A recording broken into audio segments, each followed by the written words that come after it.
Good afternoon and welcome to You and Your Business with me, Alec Drew, on 103.2 Dublin City FM. And I must say I'm really excited today because this is actually my 200th show. And I suppose in response for that, I've picked out a special guest who has a lot to talk about, but has only 27 minutes. So let me just tell you a bit more about that. And my guest today is a PR consultant, crisis communication specialist and thought leader. She's also an author, broadcaster, trainer, serial entrepreneur, media commentator, businesswoman, and former chairperson of Dublin City FM. And on top of that, she's got a new business, which I'm going to be delighted to hear more about, Metttacomms, which is developing a global platform which provides data-driven, future-focused consumer insights for PR and brands. Whew, let me get my breath back and welcome Ellen Gunning to the You and Your Business studio. Hi, Ellen. Great to be with you, Alec. Nice to be talking to you. I thought that was nearly the show finished with that introduction. There we go. It's fantastic. We will talk about that, but I suppose in response to what our listeners are always looking for, they want to just hear about you, just going back to your last years in school. Were you the sort of traveling person? Were you the person who wanted to get into business, or were you the academic? Oh, well, now it's a mix of all sorts, I suppose. I was always academic. I was always competitive, I suppose. All right. So I was never happy if I wasn't getting A's. And I love learning. I'm to this day, I have that kind of magpie brain. I just really enjoy learning. But my big thing when I left school, I had an aunt who was a receptionist telephonist. Oh. And I thought that's what I wanted to be. And it took about a year of being a receptionist telephonist before I realized that actually what I wanted was her lifestyle. She was single. She had plenty of money. She traveled the world. She had fabulous clothes.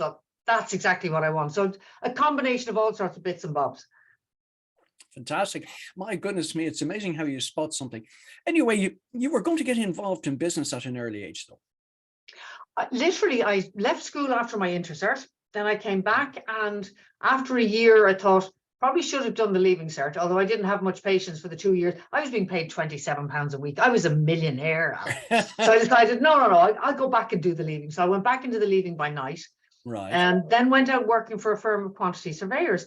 And it was really interesting because my father has always had, I suppose, my father and my mother has brought up 4 children. I'm the eldest of 4, 2 girls, 2 boys. And she brought us all up to believe that you could do absolutely anything you wanted to do. There was nothing her children couldn't do. But she was a brilliant Irish mammy, because she would literally say to you, if you said, I want to become an astronaut, she'd say, my daughter, an astronaut. Oh, there isn't one from Ireland. None of my children have ever been astronauts before. She just didn't know how not to encourage you.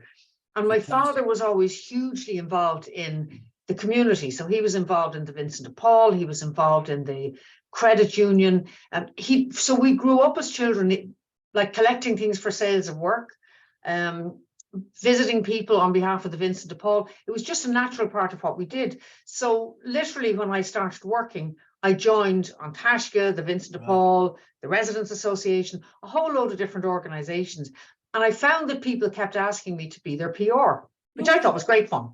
So PR to me meant writing a letter that I called a press release, which probably began, Dear Alec, and said, but it said press release on the top. This is what I'm looking for. And the media were absolutely brilliant at covering me now, I must say, absolutely fantastic. And I think it was because we're going back probably 30 years. And at that stage, there was a real understanding that if you were a charity, you didn't have any money. It was somebody who was doing it on a voluntary basis. You weren't dealing with a skilled professional. And if it was a good story, they would cover it.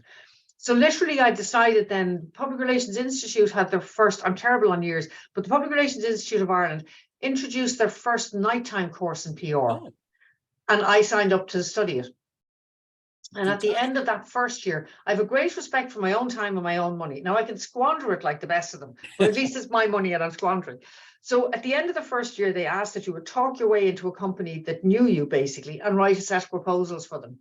And I thought that was an awful waste of time, really, because if I know you, why would you break my heart? You'll say something like, that's wonderful, no, well done, I'll consider it. But I wouldn't get a critical commercial analysis. So I talked my way into a company that didn't know me. And got this wonderful man who had a face that never changed. It wouldn't matter if you said your wife has just given birth to your first child, or if you said some little gurrier has just smashed your beamer. He would go, nothing moved. And by the time I went through all the proposals with him, he said to me, are you prepared to implement them? And I said, yes, I am. I'm setting up at the moment. It'll be about 6 weeks. And I remember sitting in the car and thinking, this is either the smartest or the dumbest thing I've ever done. I don't know which. But at the time I thought, sure, I'll give it a year. And if it doesn't work out after a year, that's fine. I'm happy. And I've been in PR ever since. I'm addicted to the business. I love it. Well, I mean, there we go. There's the first sign of any entrepreneur. The question is whatever, and the answer is always yes. I'm a firm believer that you say yes first. Yes. Actually, you say yes to anything that interests you. I've got much better. It took me longer to learn to say no. So somebody says, would you do this? And, I'd really appreciate it and I need a hand. And I've got to the stage now where the answer is just no. No, it doesn't interest me. Sorry, not my kind of thing. Can't do it. But if it's something that interests me, I'll always find time to do it. And it's like, just say yes first and then figure out, so how do I actually do that? But it's a good theory. It's got me this far. Well, there's two nuggets in that. You're absolutely 100% correct. And we're on the same page here. Number one is say yes and then ask what's the question. And the second one is know when to say no. Yeah. And do everybody a favor. Do everybody. And when you say no, don't get talked out of it. It's like, it's as categoric as the yes. The answer was one or the other. Yeah. All right. So you've got into PR. And what was the PR landscape like back then? I mean, you're a solopreneur, but you're possibly competing with the big agencies. It's really interesting because at the same time that I set up the business, I joined the PR Institute, obviously. I was elected onto their board and I got involved with their education council. So I started lecturing on PR within a year or two of actually practicing PR, which was brilliant. And it meant that I was mixing with all of the people who were senior PR practitioners, and they were very generous. So I'd meet them and say something like, I can't figure out how to cost something. I cost it and then I don't know if it's the right costing or the wrong costing. And they were very generous in saying things like the ballpark would be between this and this, or don't forget that you always add VAT, or things that I wouldn't have known in the early days. So the industry itself was very supportive, I must say. And then from my point of view, I didn't specialize in any one area. Kind of the same thing. I said yes to the things that really interested me. Yes. So I handled politicians, I handled semi-state organizations, I handled PR in the States. I handled companies that were based in Europe, where I was the only link with Ireland. Right. I actually handled sports bodies, and I know nothing about sport. I can never remember, is it a big ball or a small ball? Do you hit it with your foot or do you smack it with something? But I handled cerebral palsy sport, and they were fantastic, incredible athletes.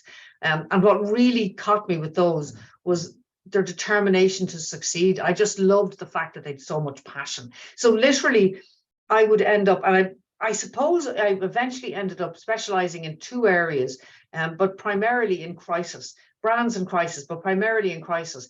And crisis is one of those areas where literally you get a phone call at 7 a.m. and somebody says, the mierda has just hit the fan. And you end up, and you probably don't know them, and you end up saying, so give me like a half an hour, 3/4 of an hour, tell me who you are, what you've done, what exactly happened. Right. And it's a very fast call because my reputation sits on who I'm handling the crisis for. Yes. So the decision has to be, I believe you or I don't believe you. I trust you or I don't trust you. And then if I trust you, I need to clear the decks and give you about 3 days so that we clear that crisis. So crisis became my specialty. And then I ended up, because of that, I got into education. The education was a really interesting one, actually. To take you off down a different rabbit hole entirely, Alex, right? Why not, Helen? Off you go. When I was lecturing, I was giving out one day to one of the lecturers, and I said to him, we're still teaching Jeffkins, isn't that disgraceful? And he said, and he was lecturing a different discipline. He said, who's Jeffkins? And I said, the dude is dead for the last 20 years, but we're still teaching. And the books always said, with newly enhanced by, with additional content from. It never actually said, fella left this earth 20 years ago. And he said to me, why don't you write the book? And I said, very smart, I should write the book. I'll do it one of those days I'm sitting down doing my knitting, because anybody who knows me will tell you I'm 24/7. Like I thoroughly enjoy what I do. So I'm inclined to, everything else in my life interferes with my work. Right. So I was sitting one evening and thought, that's not a bad idea. I should write a book. So I wrote off to Gillan Macmillan and said, here's the book. I think it needs an Irish book. I'd like to write it. And they came back and said, could we have an outline of the book, please? I said, sure, that was easy. So chapter 1, 2, 3, 4, 5. And then they came back and said, could we have 3 chapters, please? And I thought, oh, bugger, they think it's written. So I actually came back and said to them, so any 3, or can I send you my 3 favorites? And they said, send your 3 favorites. And that book has now gone to the 3rd edition. The first edition was I'm trying to remember, back in the 1990s, I think. And it has now become an international text. It's now published by Macmillan in London. And it's taught at universities all over the world. It's cool because people keep thinking I'm reeking of formaldehyde and inviting me to speak around the world because they want to be sure I'm alive. I'll tell you, and if you're just joining us now, you're listening to the 200th edition of You and Your Business, where my guest today is Ellen Gunning. My goodness me, there was something else. There was a little nugget to see, which is skipped over in there as well. Now, people fail to also ask people around them, their peers, how about give me a little bit of help here? And people will, if you ask them in the right way and don't abuse their time. It's a really good point because I've always done it on the basis that people can either say yes or no. And if they say no, I've lost nothing. And if they say yes, I've gained. But equally, Alec, I think it's as important that when people ask me for help, I always try to give them something. It may not be everything they want, but I'll try to give them, point them in the right direction, give them some nugget that they can work from, introduce them to somebody who will be more help. And I think most people do that. I think people are actually quite generous in helping others. Yeah, once they don't abuse them. I mean, I love the one, where you ask, can I meet you up for a coffee? Okay, I'll meet you up. Can you help me? And then they stiff them with the bill for the coffee. Oh, no, the one that I get is like, can I meet you for coffee? And I go, why? And it's not a rude why. It's like, I don't have time to meet people for coffee because they want to have cups of coffee. So what's the purpose of the cup of coffee? And if it needs a cup of coffee, that's great. And if it doesn't, I can probably answer it on an email. I'm inclined to start very early in the morning. So I'm at the desk usually by 5:30. And I work generally quite late into the evening. So it suits my particular style to have emails flagged so that at 5:30 I can start answering them. And it works for me. Whereas actually trying to get time to meet somebody for a coffee, it's like, oh, why? Another different story with people that I'm used to dealing with that I know well. I'd automatically say, I'm going to be in your part of town. Are you around for a cup of coffee? And we just catch 20 minutes to find out what's happening in your life. But it's an interesting one that people, the one that gets me is when people say, I need a little bit of help. And my best one was a friend's son. She asked me, would I help the son with a PR proposal he was doing? And I said, sure. So he stuck. And he came on the Zoom to me, I think, and said, so can I send you the proposal, the proposal from the college? Can I send you the brief from the college? Yeah. And would you have a read of it and just give me some advice on how to approach it? And I said, no, I'm not doing your proposal for you. You go off, you figure out where you're stuck, and then come back and ask me a question. And I just thought, wow, that's cheeky. Whereas somebody saying that's lazy, that's not just cheeky. That's lazy. Yeah. It's cheeky and lazy. You're right. That's both. Anyway, come on, tell us more about communication. So various things. Talk about crisis. Just help some of our listeners out there, because I'm sure there's many business owners out there who find themselves in crisis from time to time, and give them some gems that can help them out here, apart from calling you, of course. Rule number 1 is call me. Rule number 2 is call me. And rule number 3 is call me. You never handle your own crisis. If I was in a crisis tomorrow, I'd look for which consultant would actually handle it for me. You can't handle your own crisis because it's too close to you. It's affecting your staff. It's affecting your business. You've too many people feeding you information. You need somebody who sits back and says, but this is actually how you communicate it. You can't do that for yourself. And in a crisis, the big change over the years, when I first came into PR, you probably had 2 days to handle a crisis, which seems like forever now, but 2 days was fast then. So you had 2 days and you could actually sit down and say, so what is the business and what do you do? And let's have a look at who else is providing information. And now you've got a matter of hours before your reputation is destroyed. So you move very, very fast, and you need somebody. Like, my skill is to sit on the outside and say, this is how this will play with the media. Sure. This is how they'll see what you're saying. So you need to buy a little bit more space, or we need to bring somebody in who's an expert, or you need to get that down to a 36-second soundbite so that you've put your position, or you need to come out with your hands up and say, we got it wrong. And here's how we propose to correct it. And the amazing thing, it's like helping people. If you come out with your hands up and say, we got it wrong, people are inclined to say, well, she was an awful idiot, but at least they know they were. Exactly. And they give you a bit more, whereas trying to dodge it. And I suppose the golden rule is you never blame anybody else. If it's your business, if you're the most senior person, it doesn't matter that somebody else screwed up. It's your business. The buck stops with you. Take the hit. Don't blame somebody else. Nobody appreciates it.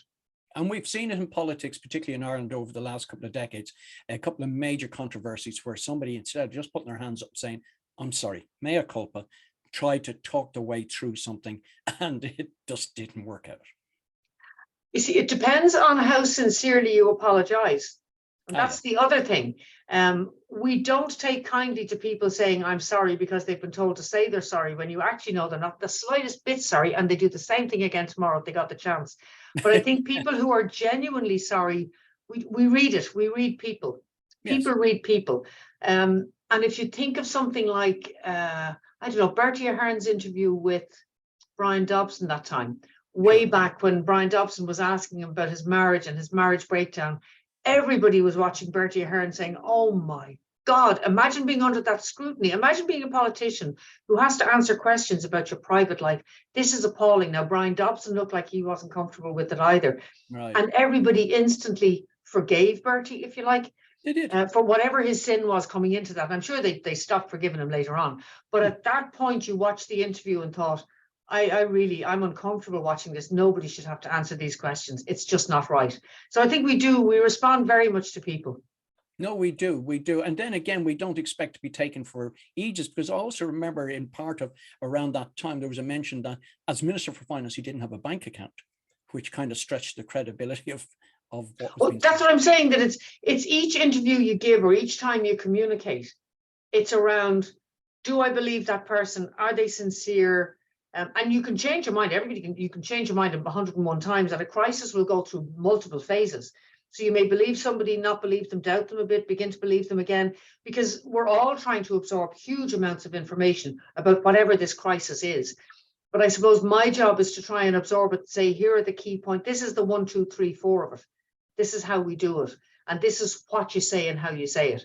And it's also, because media is so visual, it's also how you look when you're saying it and what position you're in. So what's behind you?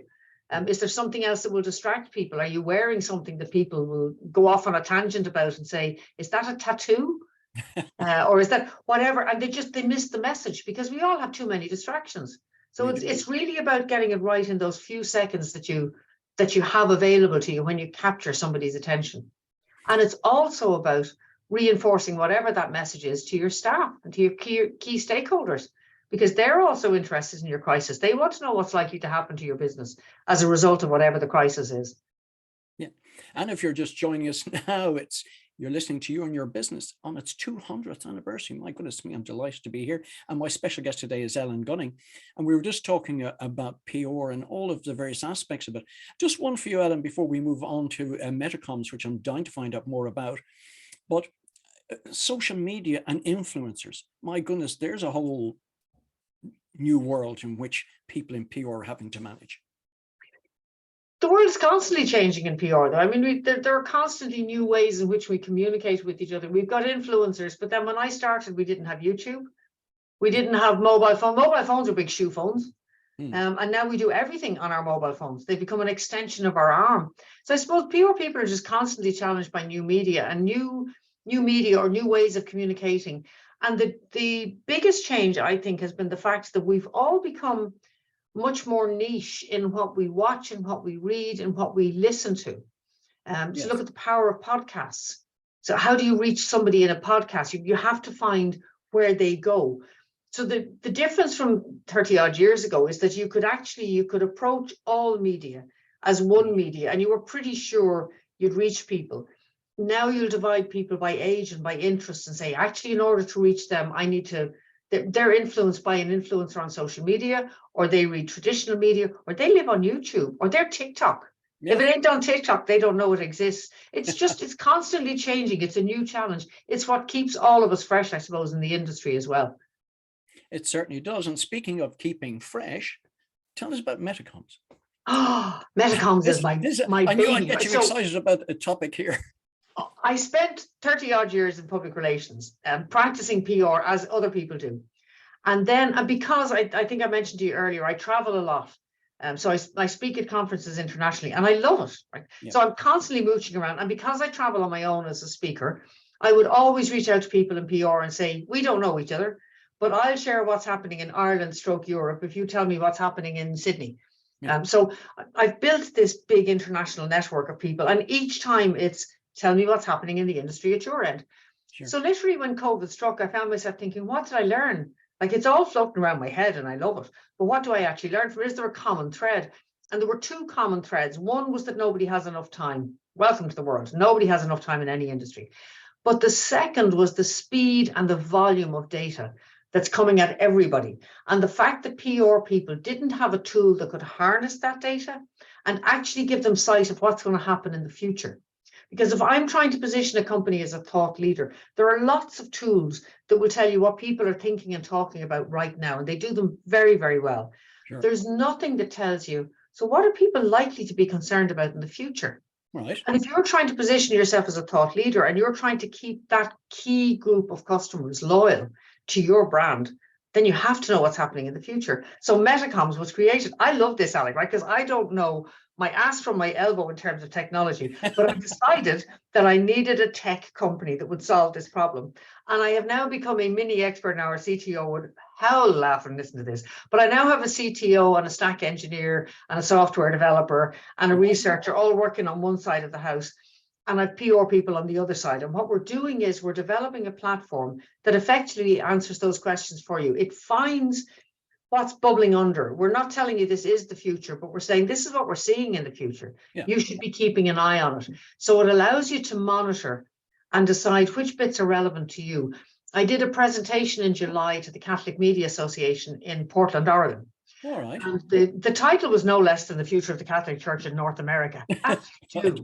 But I had chosen 15 bubbling under pieces that I was particularly interested in. So it was, what will priests look like in the future? Where will the money come from? Will there be a change in the ethnic makeup of people in North America? All of those kind of issues, all pretty much around business stroke comms. Right. And when I finished the presentation, loads of interaction from the room. And one man said, you've missed something. And I said, I'm sure I have. Tell me what I've missed. And he said, you've missed the power of the Holy Spirit. And I said, yes, I have. And I made no reference to it. And you Americans, yeah, I know. And I said, but I also didn't make any reference to Eucharistic transubstantiation. And both of those were percolating under, but I'm not qualified to speak about either of them. Yes. And the power of Metttacomms is that you come to it with your own knowledge in your head. Sure. And you can instinctively choose, these are the things that will be relevant to my business. These I've no interest in. Oh, these are just curious. I keep an eye on them because I might want to know. But Yes. you can filter very easily. And one of the conversations I had was with Fleischmann Hilliard, because it's built for PR and brands. And Fleischmann Hilliard in New York. And I said to them, they have nothing. They have a huge thought leadership department, but they don't have that future sight that Metttacomms has. Yes. And I said to them, so the only problem is if I sell it to you and I then sell it to Pepsi, who are your clients, will you go mad? And they said, no, because Pepsi will use it for entirely different outputs than we would. So I literally have, we're just closing a funding round at the moment, raising 600,000. Okay. We've worked with clients in Ireland, in Europe, in the UK, and in the USA to kind of establish it and make sure it does what it does. Yeah. And we're literally starting to sell in the States from next year. So hugely exciting. And my CTO still said, I won the Tech Entrepreneur of the Year award at the Diversity in Tech Awards about 2 months ago, Alec. And the CTO was the most surprised person in the entire business. She's our chief technical officer. And she literally said, I know she was shortlisted. And Colette said, no, she won it. She said, really? You can't beat it. No, I think it's a wonderful use of technology. We're talking about future trends, but it's stimulating conversations. And as you said, I think your example of sort of the Catholic Church, there's a whole, gosh, as you said, 15 different areas for them even just to start looking at and how things and might be each perceived. one of those areas you could dive into more deeply. So you look at what is the future of priests, and you look at, so will priests be married? Will they be single? Will they be part-time? And then you look at, well, where will they come from? What kind of backgrounds? And how will it change? How many people will a priest have to interact with? And then what's the expectation? Because people have a much higher expectation of anything they attend. They expect more infotainment. And I don't mean that in a disrespectful way. Yes, I know what you mean. But people expect a bang for their buck for the hour. So we were looking at things like priests will be rated. Don't go there. He's shocking boring. Go somewhere else. You get a much better mass in a different parish. And that's something that, like a rating of I couldn't have imagined that, but that's what we're seeing percolating through in the future. And things like how important will buildings be? And if the building of the church, one of the things we were looking at was that the church would become that spiritual space where, and I'm talking about the building now, where you'd go into the building, you'd sit down, you'd have your sandwich and your cup of coffee. Wow, Because yeah. it's me time during, I can't imagine that happening. If you did that in a church in Ireland now, somebody would tap you on the shoulder and say, have you no respect? This is not a cafe. Take your lunch outside, come back in when you're ready to worship. But it's just that changing fate. And as you say, anything that's in the future is just fascinating. It doesn't matter what business you're in. Everybody wants to know what's coming down the tracks. My goodness, you have me thinking a lot there. And what a great example of a church space being used, because they're being used less and less. I was only looking at masses for Christmas Eve. I think there's only one on in the local church, where there could have been 3 or 4. And ditto on Christmas Day, there's 1 or 2 instead of about 6. So the time is changing. I suppose in the last minute and a half that we've got, tell people where they can find out more about this and all about you, and where we can find out everything that's relevant. Well, Metttacomms is metttacomms.com, 2 T's and 2 M's, METTACOMMS.com. We'd love to hear from anybody who's curious about working with us to find out what the future holds in their industry. We're literally looking for probably 10 to 12 different really rich, good examples of companies that we can work with, larger companies rather than smaller ones, because they give us a bigger challenge. And we've developed an algorithm which effectively does what a PR person in the room would do and says, this is interesting, that's not interesting, here's where we should go, find out more about this. And the next phase is to train that algorithm. So if there were large companies out there curious about the future who would help us to train that algorithm and pay us for it in the process, that would be absolutely superb. Love to hear from them. Well, what a great way to finish the show. A special thanks to our guest for coming into our 200th anniversary show, Ellen Gunning. Thanks also to Salmon Sound. The podcast of today's show will be available on dublincityfm.ie from tomorrow. Thank you for your company. And please remember to join me, Alec Drew, again next week at the same time, 1 o'clock, right here on 103.2 Dublin City FM for another edition of You and Your Business.